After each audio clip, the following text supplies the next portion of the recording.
When you talk about cost of living, you talk about the cost of food. You talk about the cost of transportation. From them hear the voice, them for know this is Crazy J, representing for NESA Entertainment TV. Remember, yes, I get the good news, you know, and we get the good views, you understand me? NESA not bring fake news, you understand? No, anything NESA say a fact. The Jamaican people has demonstrated today that enough is enough. This is the lowest voter turnout in the history of Centre. People are disgruntled and feel as if this government is no longer an option for them. They have proven today that they want change and that they choose change. Andrew Holness has failed our people. He and his administration has failed rapidly, and the Jamaican people are sending message through their votes. We have a government that is playing a dictatorship role. We have a government that don't care about the lower class of Jamaica. We have a government that refuse to make Jamaican people the first priority of their agenda. We have a government that don't care. We have a government that never took the time out to find out if Jamaicans are benefiting from their administration. No. You know why? Because they don't care. They are all for themselves. The 300% increase in salaries for themselves. Robbing taxpayers' money for themselves. Putting taxpayers' money in their pocket for themselves. Taking our lands from the poorer class Jamaicans. Owning those lands and using it for their benefits. They don't care. Because guess what? They have been using our taxpayers' money to benefit their agenda. They're spending our money for their own benefits, not for Jamaicans to benefit from it.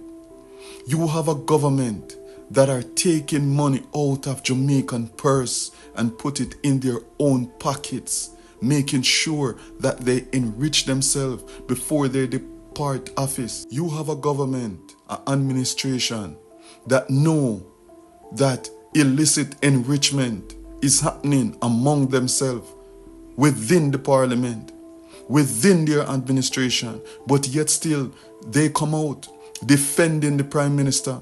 They come out hiding whatever they need to tell the Jamaican people, the people them that hire them to be in office.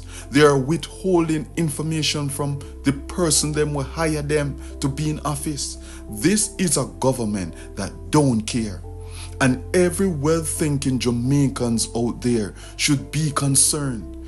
Abroad and a yard should be concerned. This is not the time to play politics. This is not the time to turn a blind eye, because it is your government that is in power and it is your government that is doing such things. Come on now, people. This is the time to be a Jamaican. This is the time to vote for change.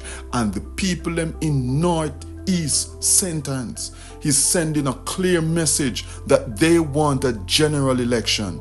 They're not wasting their time now to vote for something that won't be beneficial to them.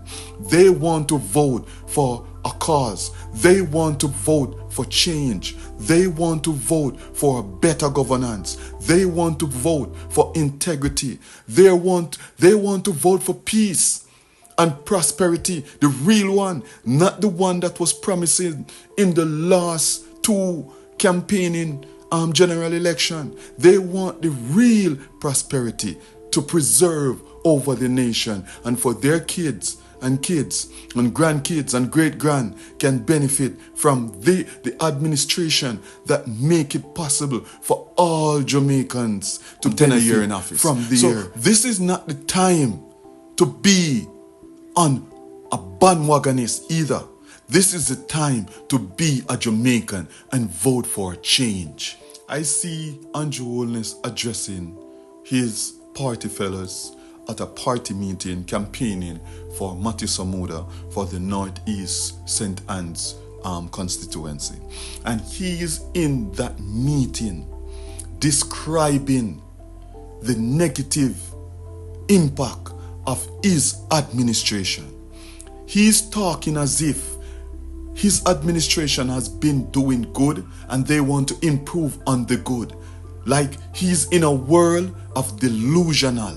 He's in a world that I cannot even describe the world that he's in, because it couldn't be the world that involved Jamaica and our lifestyle and our living and the current activity, the high rate of everything. He literally telling a lie on his administration. He described all the lies in his administration. And this is the clip, people, that I will show to you guys just for proof that he's telling you to give him another chance, to prove to you guys that he can do better, to prove a lot of person wrong. Listen, Andrew Holness administration is the best administration for Jamaican people. This government is literally begging a next chance after you, the Jamaican people, has given him 2 chances already to prove the rest of nation wrong, that been telling us.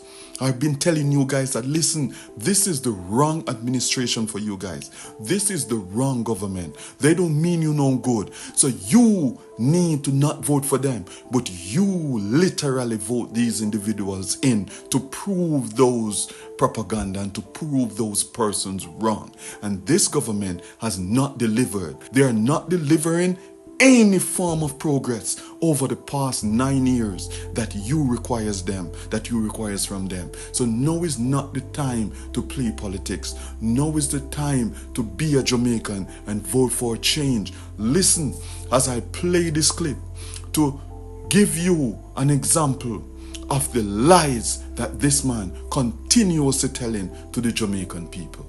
Listen. The cost of living has gone sky high since COVID. You go in the shop today with $1,000 and you could get a good amount of goods. You come out, you go back next week, you can only get 3/4 of the goods you got the last time. That cost of living is having an impact on how people feel about the wages that they earn and how they feel about their future. So the next phase of your government, having solved the economic issues, is now to pay attention to managing the cost of living. When you talk about cost of living, you talk about the cost of food, you talk about the cost of transportation, you talk about the cost of education, you talk about the cost of healthcare, you talk about the cost of housing. Those are the 5 major things. Also, any other cost you're concerned about? The cost of electricity. Anything else you leave off? Come on, man. The water problem is not the cost of it. The water problem is access to it, to get the water to your house. But let's talk about the other cost, the cost of food. So we are going to develop a plan to ensure that persons who cannot afford what we consider to be the basic necessity for nutrition, that we are able to give them some support so that they can get the necessary basic nutrition in their homes.